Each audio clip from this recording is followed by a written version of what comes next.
যারা জড়িত তারা যাতে মিনিমাম কোনো সুযোগ না পায় আইনের ফাঁক ফোকরে বেরিয়ে এসে আবার এই ব্যবসার সাথে জড়িত হতে। সুতরাং মাদকের বিরুদ্ধে আমাদের অবস্থান রয়েছে, থাকবে। আমরা এই বিরুদ্ধে আমরা সকল সময় ব্যবস্থা গ্রহণ করি ইনশাআল্লাহ।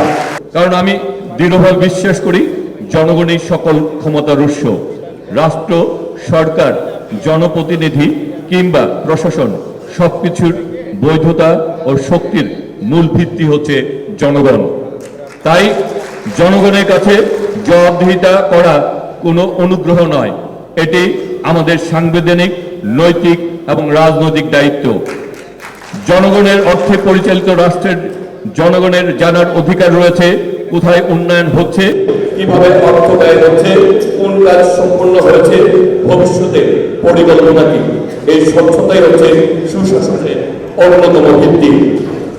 বাংলাদেশ জাতীয়তাবাদী দলের রাষ্ট্র সংস্কারের 31 দফার মূল দর্শনই হল এমন একটি রাষ্ট্র ব্যবস্থা প্রতিষ্ঠা করা যেখানে জনগণ হবে সকল সিদ্ধান্তের কেন্দ্রবিন্দু।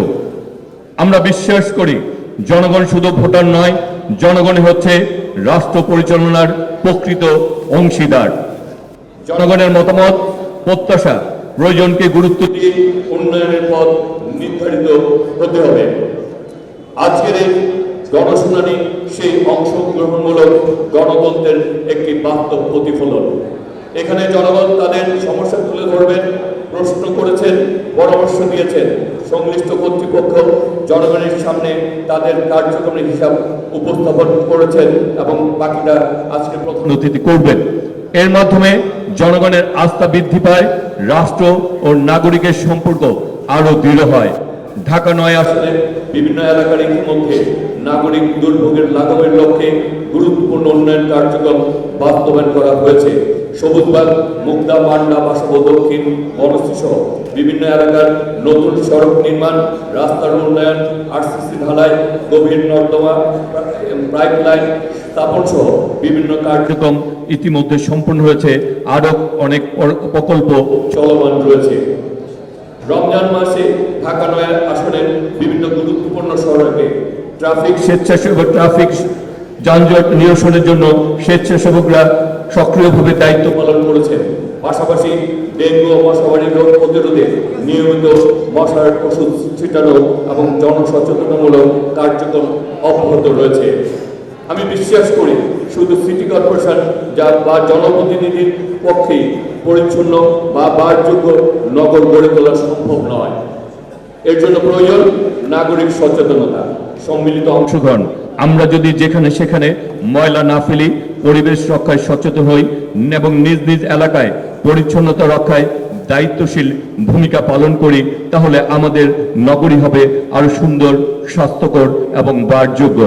আজকের এই গণশুনানির মূল উদ্দেশ্যই হলো জনগণের মতামত শোনা, কোথায় কি সমস্যা রয়েছে, কোথায় আরো উন্নয়ন প্রয়োজন, কিভাবে নাগরিক সেবা আরো উন্নত করা যায়, এসব বিষয়ে আপনাদের মূল্যবান মতামত আগামীর ভবিষ্যৎ পরিকল্পনাকে আরো সমৃদ্ধ করবে ইনশাল্লাহ।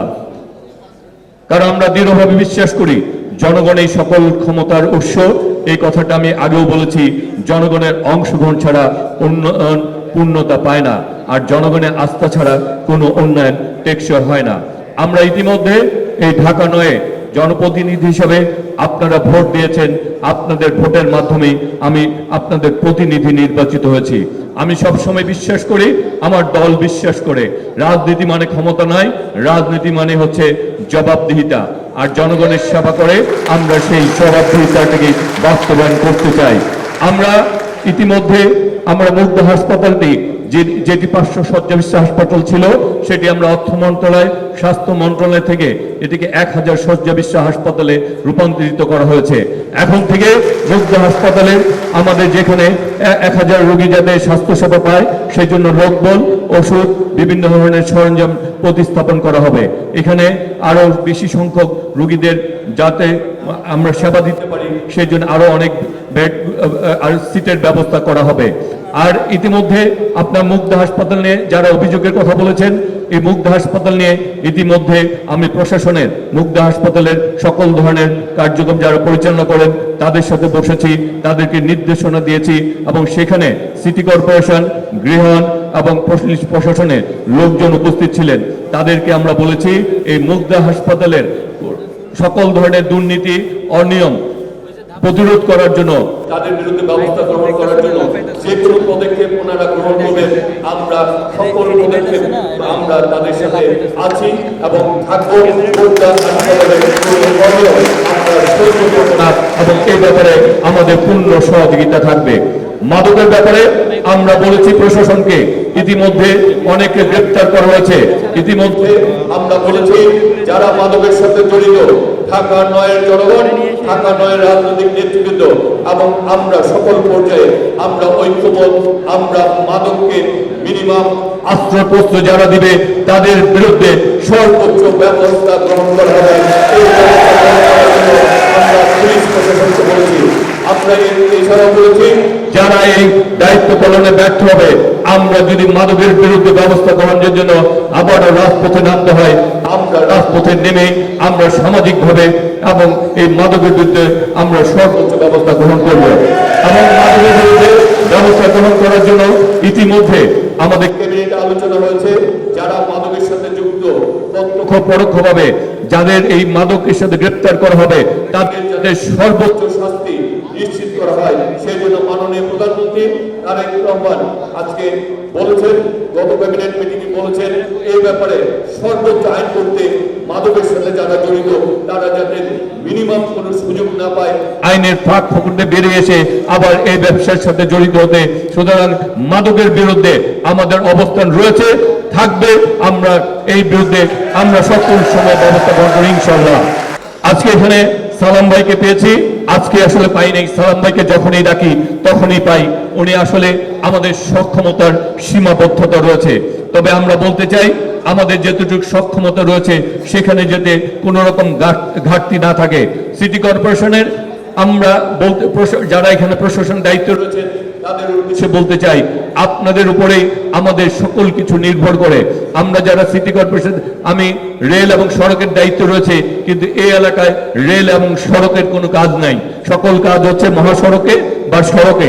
এই এলাকায় যারা সিটি কর্পোরেশন দায়িত্বশীল কর্মকর্তা রয়েছে তাদের উদ্দেশ্যে বলতে চাই আপনারা তাদের জাতীয় সনদ এবং জন্ম নিবন্ধন এবং মশা ওষুধ পরিষ্কার পরিচ্ছন্ন এই ব্যাপারগুলির ব্যাপারে আপনারা আরো বেশি সচেতন হবেন। সাথে সাথে আমাদের অনেক রাস্তাঘাটে আমাদের রোড লাইট নেই, সেগুলির ব্যবস্থা গ্রহণ করবেন। আমাদের ময়লা আবর্জনাগুলি দ্রুত পরিষ্কারের ব্যবস্থা করবেন।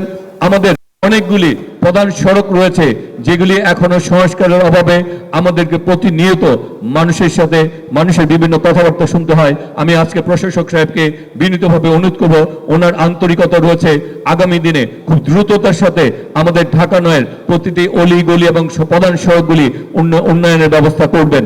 এবং বিশেষ করে বাসাও মাদারটেক, মানিকনগর, মুগদা, সিপাহীবাগ সড়ক এবং আমাদের দক্ষিণ নন্দীপাড়া আমাদের নতুন নতুন সড়কগুলিকে আরো বেশি আপনি উন্নয়নের আওতায় আনবেন।